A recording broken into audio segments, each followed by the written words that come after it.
Welcome back to my YouTube channel. यदि channel पे नए हैं तो चैनल को सब्सक्राइब कर लीजिए और बेल आइकन दबाना गलती से भी मत भूलना। आज 11 सितंबर 2025 है, दिन है थर्सडे का। मार्केट बंद हो चुका है। अब मार्केट खुलेगा कल यानी कि 12 सितंबर 2025 को, फ्राइडे के दिन।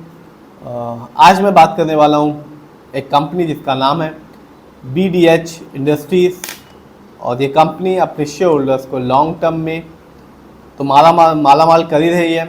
और आज भी इस कंपनी ने अपने शेयर होल्डर्स को 14.80% रिटर्न निकाल के दिया। अब इसका क्या रीज़न था, क्यों ये कंपनी अपने शेयर होल्डर्स को एक अच्छा खासा रिटर्न निकाल के दे रही है, या ये कंपनी किस बिजनेस में है, चलिए इसके बारे में बताता हूँ। तो ये कंपनी यानी कि BDH इंडस्ट्री दो सेगमेंट में काम करती है। पहला फार्मास्यूटिकल सेक्टर में काम करती है और दूसरा रिन्यूएबल एनर्जी सेक्टर में काम करती है।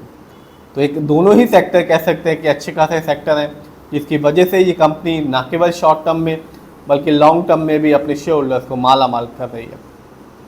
बात की जाए इस कंपनी के शेयर प्राइस की, तो आज के दिन इस कंपनी की जो शेयर प्राइस है वो है 354 रुपीज़ 10 पैसे।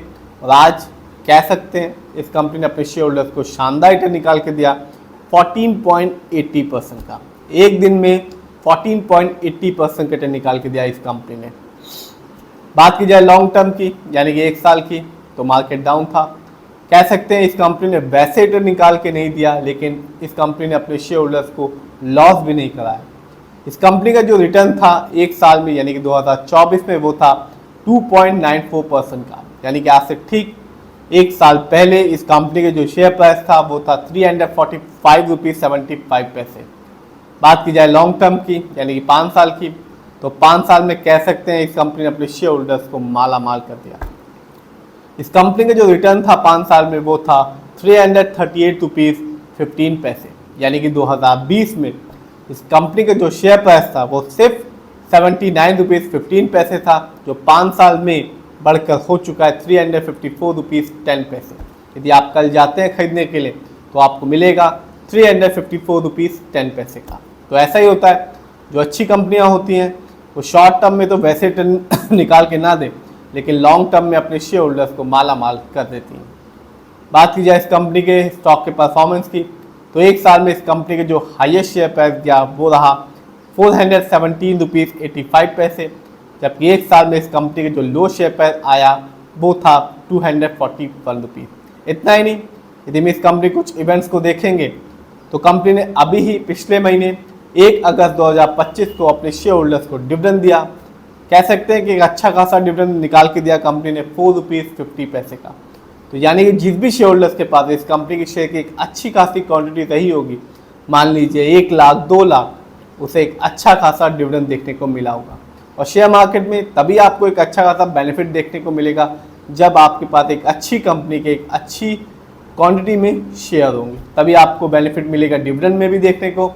जब भी कंपनी अपने स्टॉक को स्प्लिट करेगी तब भी आपको बेनिफिट होगा, और जब भी कंपनी अपने शेयर होल्डर्स को बोनस शेयर देगी तब भी आपको बेनिफिट होगा। तो मैटर करता है क्वांटिटी।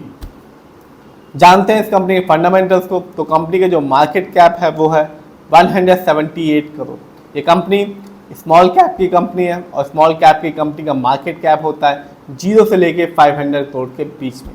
इसका साफ मतलब है कंपनी नई है और अपने बिजनेस को मार्केट में बढ़ा रही है। इस कंपनी का PB रेशियो है 2.63। शेयर मार्केट में किसी भी कंपनी का जो PB रेशियो कह सकते हैं कि अच्छा कहलाता है वो होता है 1 से लेके 1 बिलो 3। इस कंपनी का इंडस्ट्री P है 40.30। शेयर मार्केट में एक अच्छा इंडस्ट्री P होता है 20 से लेके 25 के बीच में। इंडस्ट्री P से साफ पता चलता है जो कंपनी का स्टॉक है मार्केट में कैसा है, चीप है या एक्सपेंसिव है। इससे ये भी पता चलता है जो कंपनी के स्टॉक है वो मार्केट में क्या है, अंडर वैल्यूड है या ओवर वैल्यूड है। इस कंपनी का डेब्ट टू इक्विटी है 0.01। कह सकते हैं इस कंपनी पर लोन कर्ज ना के बराबर है। इस कंपनी का ROE यानी कि रिटर्न ऑन इक्विटी है 13.49% का। शेयर मार्केट में किसी भी कंपनी का डेब्ट टू इक्विटी अच्छा कहलाता है 15% से लेकर 20% के बीच में। जब भी आप किसी कंपनी के ROE को हाई देखेंगे या पॉजिटिव देखेंगे तो वो सिर्फ एक ही चीज़ इंडिकेट कर रहा होगा कि कंपनी हमारे पैसे को यानी कि शेयर होल्डर्स के पैसे को सही से ढंग से इस्तेमाल कर रही है। और जब भी आप किसी कंपनी के ROE को कम देखेंगे या नेगेटिव देखेंगे तो साफ बताएगा कंपनी हमारे पैसे को यानी कि शेयर होल्डर्स के पैसे को ढंग से इस्तेमाल नहीं कर रही। इस कंपनी का EPS TTM है 16.55। शेयर मार्केट में एक अच्छा EPS TTM कहलाता है 80 से ज़्यादा का। Earning per share trailing 12 month का मतलब होता है कंपनी ने लास्ट 12 मंथ पे कितना कमाया। इस कंपनी का डिविडेंड यील्ड है 1.46%। शेयर मार्केट में एक अच्छा डिविडेंड यील्ड कहलाता है 2% से लेकर 6% के बीच में। हाई डिविडेंड यील्ड अच्छा होता है जो इंडिकेट करता है शेयर होल्डर्स को कि इस कंपनी के स्टॉक अपने पोर्टफोलियो में ऐड करना चाहिए। बात की जाए इस कंपनी के फाइनेंशियल कंडीशन की, तो कंपनी का जो रेवेन्यू है जून क्वार्टर में वो रहा 19.17 करोड़, जबकि ईयरली बात करें तो कंपनी ने ईयरली रेवेन्यू के मामले में कमाया है 68.35 करोड़।